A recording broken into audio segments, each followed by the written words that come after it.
Abraham Lincoln was a remarkable man. Abraham Lincoln had many stories, and he was a great storyteller. And any time that Abraham Lincoln would speak, crowds would just come out just to hear this man tell a story or to speak or just encourage them. And there's a lot of different stories, but a couple that are kind of cool to me is that I read and I hear people say, I wonder why he wore that tall hat. Like, was there something in that hat?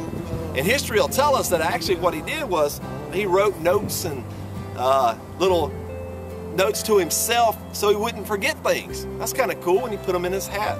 That's not the coolest story to me, though. I hear a lot of pastors tell this same story, and to me it's remarkable. See, Abraham Lincoln had a tree in his yard, a tree that he loved, a tree that he would walk out, he would sit beside, he would write and he would read, and he would just have some personal time and some time to himself.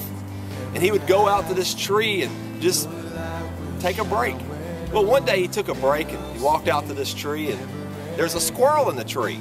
And he watched the squirrel, and the squirrel would run up the tree, and the squirrel would run down the tree, and he's just watching this squirrel play. And one time the squirrel ran up the tree and he disappeared. And a couple seconds later, the squirrel was at the bottom of the tree again.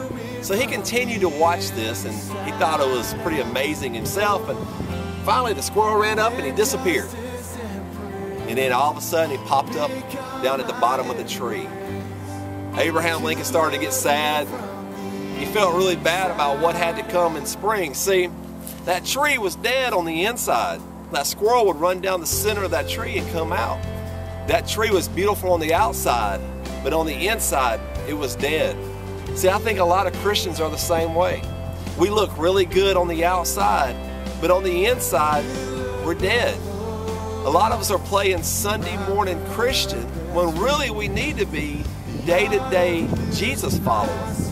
We need to be following Jesus every day. Now see, Jesus is the only one that can make the outside just like the inside. He can change you from the inside out. See, in Matthew 12 it says that a good man brings forth good things from his heart, while a bad man brings forth bad things from his heart. A lot of us just need to be changed from the inside out, and the power of Jesus is the only way to do that. See, there's got to be more to this world than what we're seeing and what we're doing. We should never leave this world the same way that we found it. Let's make a difference.